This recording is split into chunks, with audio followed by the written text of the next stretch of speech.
Pour les besoins de l'adaptation cinématographique, certains détails ont dû être changés. Cependant, l'histoire qui suit est authentique. Et le déroulement est identique à la réalité.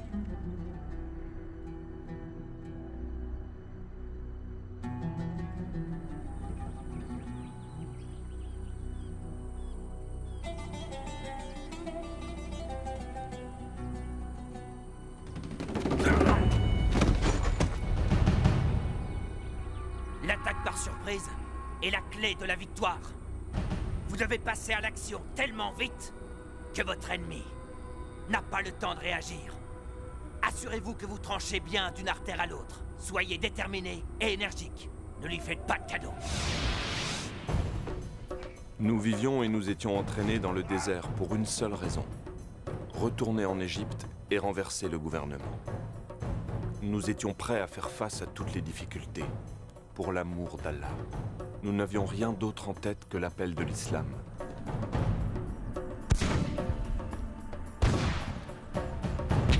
Pour nous, il n'y avait que deux choix. Le premier était de mourir et d'aller au paradis. Le second était de vivre en gagnant la bataille. J'étais un excellent tireur et on m'entraînait pour que je devienne un sniper.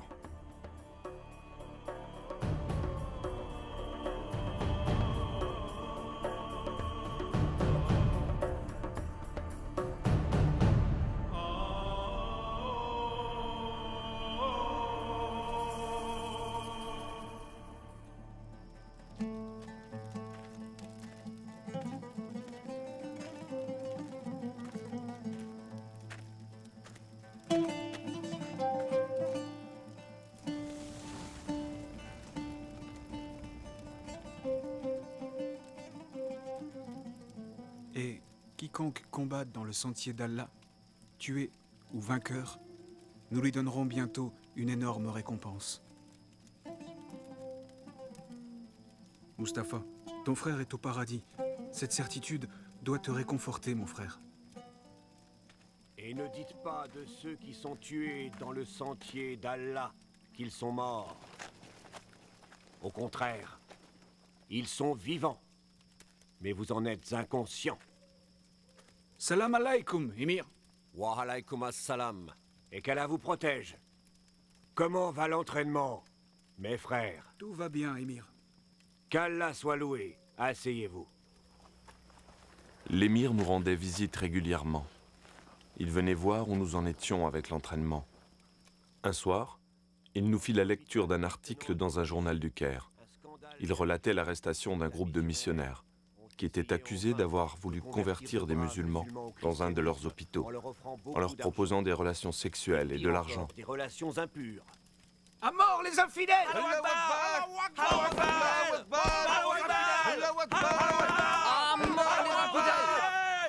Du calme. Du calme. Silence!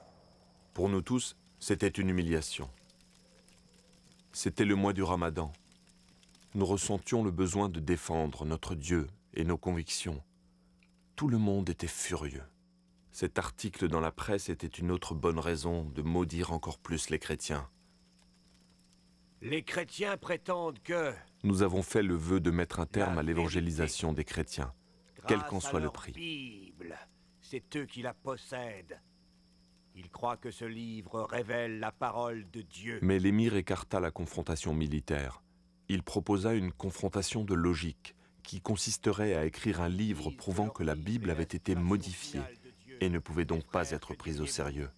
Si on essayait d'écrire un livre prouvant que des changements ont été faits dans leur livre, Et qui pourrait écrire ce livre-là?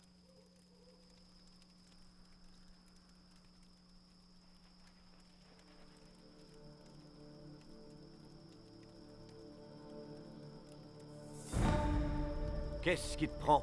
C'est un simple livre qui te fait peur? Les chrétiens jettent des sorts et font même de la magie avec ce livre. Ma mère en a été témoin. On dit aussi que tous ceux qui lisent ce livre deviennent comme envoûtés. Il est maudit. Je ne peux pas le lire, Émir. Non, non, je ne peux pas le faire. Attention, ceci est ma volonté. Si tu crois en Allah, et si tu crois au dernier jour, tu dois faire comme je dis, Khalil. Non, Émir. C'est impossible. Non, non. Khalil, Non, Émir, je vous en prie. Trouvez quelqu'un d'autre pour ce travail. c'est une mission très importante. Et avec toi, je sais que ça ira. Tu es le seul capable d'écrire ce livre, j'en suis convaincu. Sans doute. Et vous me demandez de les aimer, de penser comme ces infidèles. Je peux pas. Si vous me dites de tuer les chrétiens d'Égypte, je le ferai avec plaisir. Mais lire ce livre maudit est au-dessus de mes forces. Tu es un grand croyant. J'admire ta foi en Allah. Elle est remarquable, c'est vrai. Mais tu fais erreur en te laissant aveugler par ton grand zèle spirituel. Je le vois bien. Tu ne sais plus discerner le bien du mal. Te rends-tu compte du très grand honneur que l'accomplissement de ce devoir t'apportera, sans parler du respect de tous tes frères? Tu seras le premier à exposer tous les mensonges colportés par les Juifs et les chrétiens. Pour ce travail, tu recevras 500 livres par mois, que je te remettrai moi-même.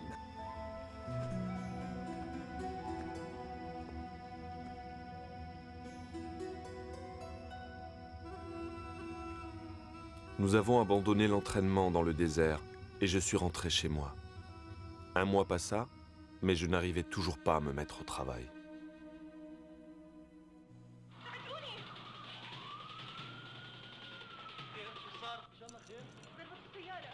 Dites-moi, qu'est-ce qui s'est passé dans la série? Cette pauvre femme, Oh, qu'est-ce figure-toi qu'elle que a? son fils vient d'avoir un accident et il est dans le coma. C'est horrible. Pose ça et regarde avec nous, maman. الحمد لله بس حبيت اقول لك اني اليوم صرت اخذت على الشيف تاعي سمعت انه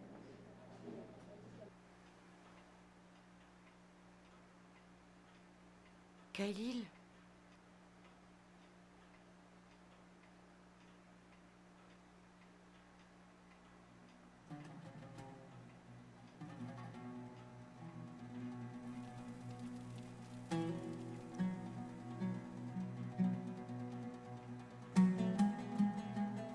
Je vous ai dit de ne pas regarder ces programmes mais hérétiques. c'est pas ce que tu crois.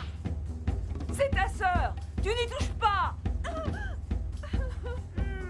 Hérétiques!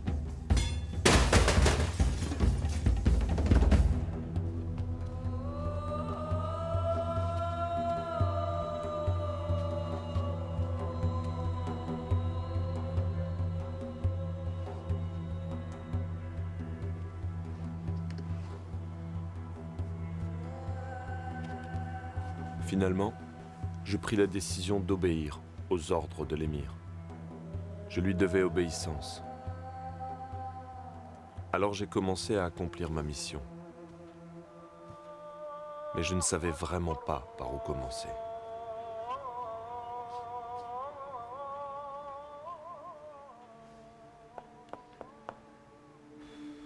En lisant la Torah, j'ai trouvé des contradictions dans certains récits. Mais étant donné que dans le Coran nous avons aussi ce genre de contradictions, cela n'allait pas m'aider dans mon travail. Si nous disons que ces erreurs rendent la Bible moins crédible, nous devons juger le Coran avec les mêmes critères. Alors j'ai continué de chercher des erreurs plus importantes. Mais je n'en ai trouvé aucune.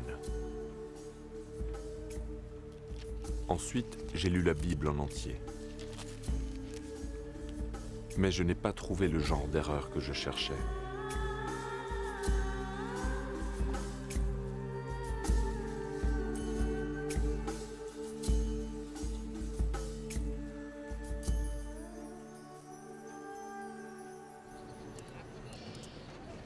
Il n'y a pas un seul verset dans le livre des chrétiens qui mentionne la venue du prophète Mohammed ou Ahmed. Je t'ai apporté quelque chose. Je crois que c'est ce qu'il te faut. Tiens, Démontrer la vérité. dans ces livres, il est fait référence à 26 passages des livres religieux dans lesquels est mentionné le nom du prophète Mohammed. Salut et bénédiction sur lui. Salut et bénédiction sur lui. Ces références apparaissent dans la Torah et les évangiles. Dommage que je les ai pas eus avant. C'était mieux ainsi. Je voulais que tu lises d'abord la Bible en entier. De cette façon, tu la connais et tu peux en discuter. Quand tu publieras tes conclusions, tu seras capable de les expliquer. Khalil, mon fils, ce livre que tu es en train d'écrire n'a rien à voir avec tous les autres livres. On n'a jamais écrit de manière aussi directe sur ce sujet. Si Allah le veut, nous aurons de bons résultats.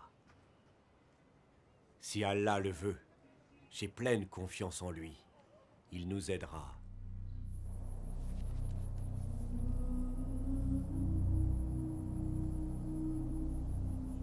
Je me mis au travail avec pour but d'examiner les 26 références inscrites dans les livres que je venais de recevoir. Aucune de ces références ne me permit de prouver quoi que ce soit. Alors j'ai prié. Seigneur, je ne peux pas prouver que la Bible a été modifiée. Et je ne trouve nulle part dans la Bible le nom du prophète Mohammed. Je vis pour qui? Je vénère qui?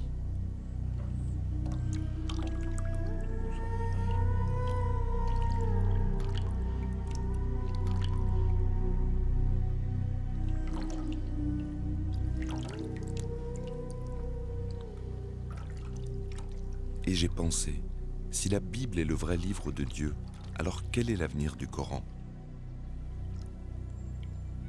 Ces livres ne peuvent pas dire la vérité tous les deux, puisque leurs enseignements vont dans des directions différentes. J'ai donc commencé à écrire un protocole de recherche que j'ai intitulé « Le Coran est-il la parole de Dieu ?» À la fin, j'avais écrit entre 200 et 300 pages. Un jour, l'émir me fit une visite surprise. Je vous prie d'attendre Khalil ici. Il va être de retour dans un instant. Je vous remercie.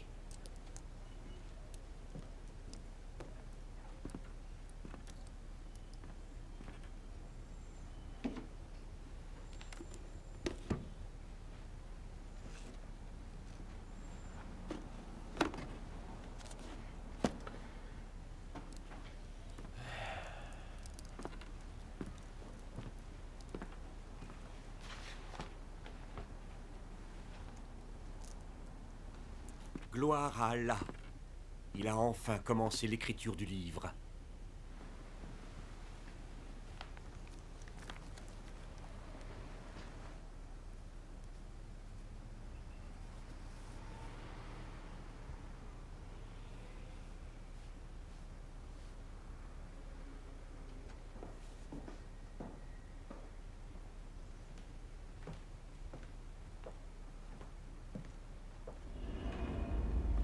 Que t'est-il arrivé, Khalil? Qu'est-ce que tu écris? Tu vas pas me dire que le Coran n'est pas la parole de Dieu?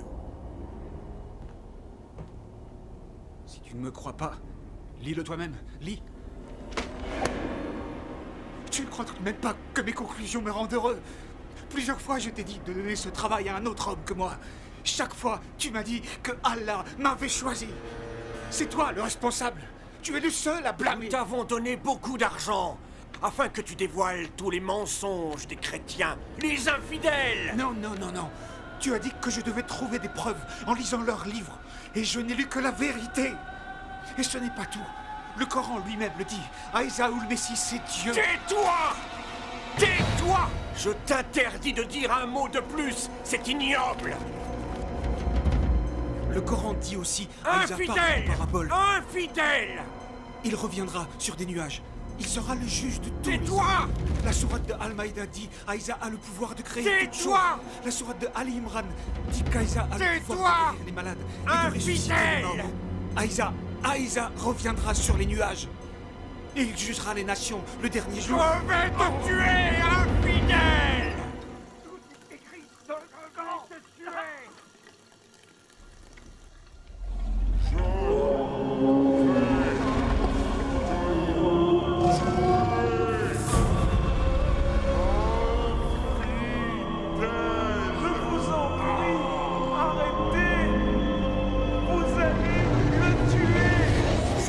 Tuer, infidèle, je vais te tuer! Écoute-moi.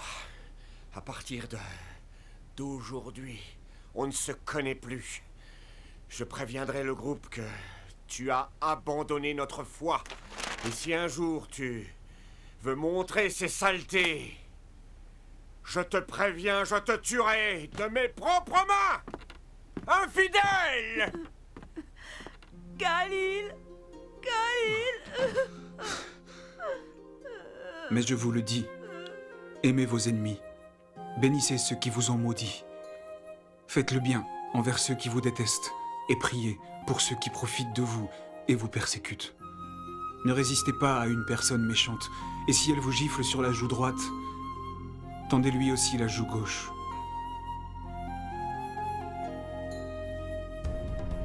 Combattez les infidèles, car ils n'ont pas la foi. Combattez les polythéistes de la même manière qu'ils vous combattent. Combattez ceux qui ne croient pas en Allah. Combattez, combattez, combattez. Même s'ils sont des pères, des fils et des maris, tuez-les.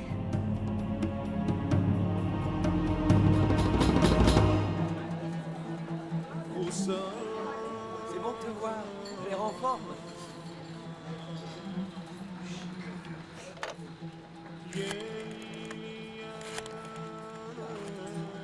Joue une musique plus gaie.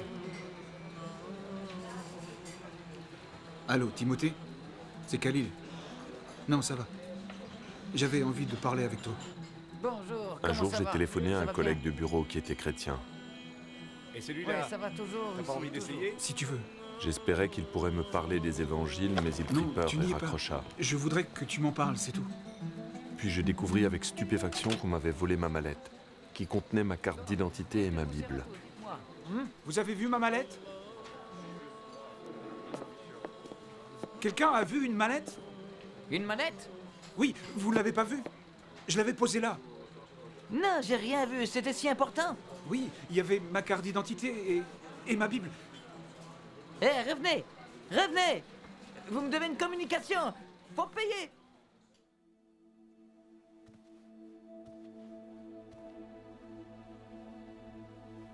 Dieu, entends ma prière. Montre-moi le chemin. C'est tout ce que je veux et toujours voulu. Je veux te connaître et te servir de tout mon cœur. Je t'aime depuis mon enfance. J'ai mis ma vie entre tes mains. Je suis confus. J'ai besoin de toi. Je sais que tu es un Dieu. Mais es-tu celui des musulmans ou celui des chrétiens? Si tu es le Dieu des musulmans, fais en sorte que j'oublie mes doutes sur l'islam. Et si tu es le Dieu des chrétiens, fais que dans mon esprit vienne la lumière. Montre-moi la vérité. Je t'en supplie, Dieu.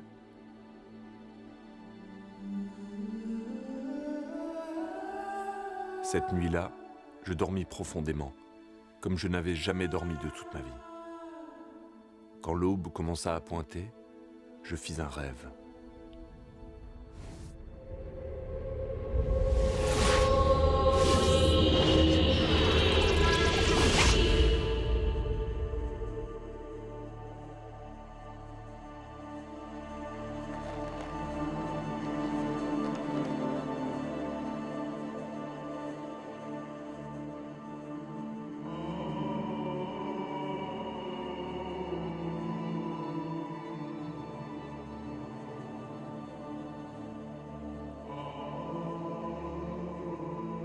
Tu as toujours des doutes à mon sujet.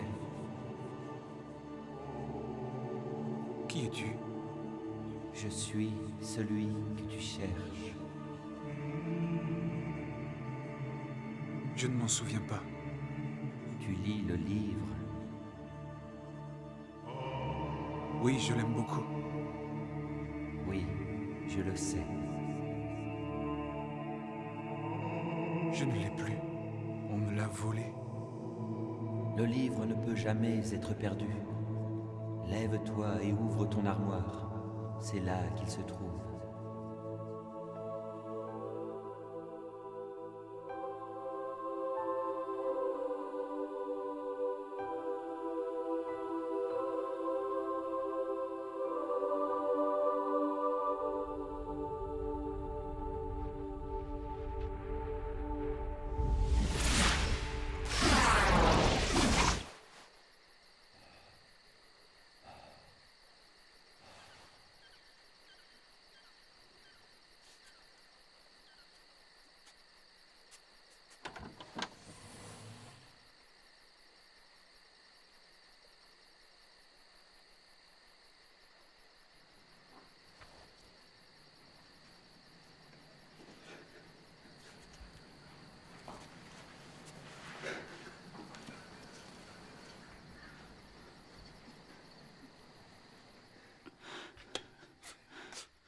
Khalil? Mère, tu dois me pardonner. Je croyais suivre les préceptes de la vraie foi. C'est pour ça que je t'ai traité aussi durement. J'étais ignorant. Pardon, je veux te baiser les pieds. Oh mon Dieu, qu'est-ce que tu as? Qu'est-ce qui t'arrive? Dieu m'a guidé vers la vérité. Maintenant, le Dieu que je connais n'est pas le Dieu qui me guidait avant. Mais enfin, il n'y a qu'un seul Dieu. Oui, mère, et il m'enseigne de t'aimer et de t'obéir. Quel est ce Dieu, Khalil? Il est le vrai Dieu, qui a été révélé en Christ, ou Aïsa, comme on dit dans le Coran. Pas si fort parce qu'ils croiront que t'es devenu cinglé. D'accord, je vais faire comme tu dis. Mais est-ce que tu me crois? Pourquoi je ne te croirais pas? Tu n'as jamais été aussi gentil. Ne t'inquiète pas, mon fils. Dieu n'abandonne jamais ceux qui ont foi en sa bonté. Je t'en prie, dis-moi que tu me pardonnes. Sois en paix. Mon cœur avait changé. Pardonne, mon fils. Il avait été transformé par l'amour.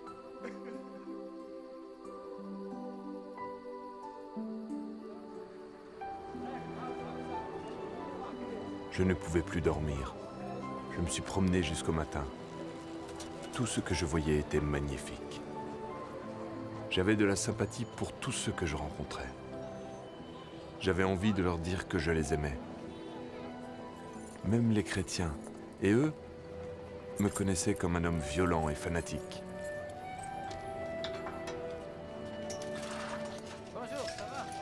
Bonjour, Georges. C'est moi, Khalil. On n'est pas encore ouvert. Ne crains rien, C'est c'est pas moi. encore Je suis ouvert. venu te parler.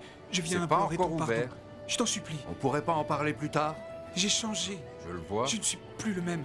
Avant, j'en voulais à tous les chrétiens. Je te demande de me pardonner. Pardonner, car tu as changé. Oui, j'ai changé. Je te demande ton pardon. Je ne le mérite pas, mais je t'en prie, pardonne-moi. J'ai changé. Alléluia. Ça veut dire quoi? Tu le sauras. Laisse-moi te regarder. Que t'est-il arrivé? J'ai changé, s'il te plaît. Approche. Pardon. Bien oui, je te pardonne. Pardon. Entre. Je te Je remercie. t'accorde mon pardon. À partir de ce jour, j'ai réellement commencé à changer. Ceux qui vivaient dans mon entourage, comme ceux avec qui je travaillais, tous voyaient le changement qui s'était produit en moi. J'avais été un homme odieux, irascible. J'avais mis le feu aux églises et j'avais pillé des boutiques. J'avais commis des actes d'une extrême violence. Mais Christ avait changé ma vie. Quand je me suis mis à agir selon les Écritures de la Bible, je suis devenu une personne aimante.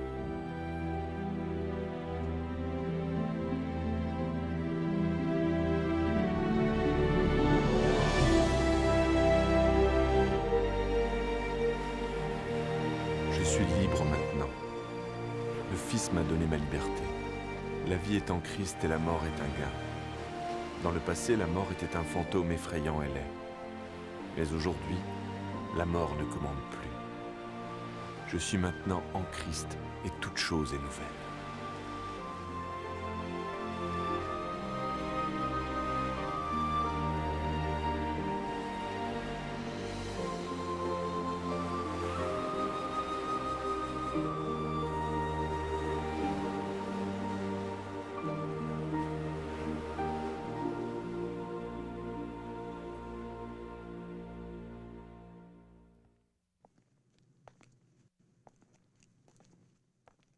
Est-ce que le léopard peut changer ses taches? Le lion peut-il vivre en paix avec l'agneau? Un homme dévoré par la haine et la lutte farouche contre ses ennemis peut-il devenir un homme de paix? Dans le cas de Khalil, toutes ces questions ne lui ont jamais traversé l'esprit. Jusqu'à sa rencontre avec le prince de la paix, le Seigneur Jésus-Christ. C'est impossible d'un point de vue humain? C'est ce que vous vous dites? Oui, mais avec Dieu, toute chose est possible. Cela me rappelle un homme, appelé Saül. Comme Khalil, il était grossier, violent, mais très instruit. Il prit la décision de tuer les chrétiens de sa région. Il participa à l'assassinat de plusieurs d'entre eux jusqu'au moment où il comprit qu'il ne luttait pas contre les hommes, mais contre Dieu. Dieu mit littéralement Saül à genoux. C'est dans cette position, humble et prostré, que cet homme fier a crié son désespoir. « Qui es-tu, Seigneur ?» Et le Seigneur a répondu « Je suis Jésus. Et quand tu te bats contre mon Église, tu te bats contre moi. » De nos jours, On se souvient de cet homme sous le nom de Paul, l'auteur de plus de la moitié du Nouveau Testament dans la Bible. Qu'est-ce qui changea Saül? Qu'est-ce qui changea Khalil? Pour les deux hommes, c'était le même pouvoir, le pouvoir de l'amour. C'est de ce pouvoir que je veux vous parler aujourd'hui, car il n'y en a pas de plus grand. Dieu est amour, c'est ce qu'enseigne la Bible. Dieu est tout-puissant. Il connaît toutes choses et en outre, il est présent partout. Mais en essence, Dieu est amour. Dieu ne veut pas que l'homme périsse, mais au contraire, il veut que tous les hommes se repentent et connaissent la vérité. Ce qu'il veut, c'est que nous vivions avec lui au ciel pour toujours. Tout ce qu'il demande, c'est que nous acceptions Jésus-Christ comme notre Sauveur. Nous voici arrivés au point important. Écoutez avec attention. Khalil a eu l'expérience particulière de voir Jésus dans un rêve. Vous croyez peut-être que vous devez aussi le voir en rêve pour être sauvé? Ce n'est pas le cas. Le salut est un cadeau de Dieu pour tout le monde. La seule demande venant de Dieu est que nous ayons la foi. Même la foi est un cadeau de Dieu. Que pourrions-nous attendre d'autre que de l'amour d'un Dieu d'amour?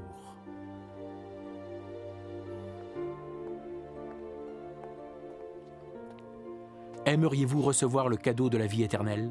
Aimeriez-vous être pardonné de vos fautes et aimeriez-vous devenir un membre de la famille de Dieu? Le Dieu d'amour vous écoute, il ne repoussera personne venant à lui en toute sincérité. Quoi que vous ayez fait ou pas fait, Dieu désire vous amener jusqu'à lui. Il est le Dieu d'amour et son amour parfait absout nos péchés, peu importe ce que nous avons fait. Priez avec moi, prions. Dieu, tu sais combien je t'aime. Mon Dieu d'amour, pardonne mes péchés et donne-moi la vie éternelle. Compte-moi parmi ceux qui t'acceptent comme leur sauveur. Que toute la gloire et l'honneur te reviennent, ô Dieu, pour le précieux sang de Jésus versé pour nous sur la croix. Amen. Frères et sœurs, si vous avez prié avec moi, soyez certains que Dieu est dans votre vie et que vous êtes parmi ceux qui sont sauvés. Jésus sera la fontaine de votre vie. Amen.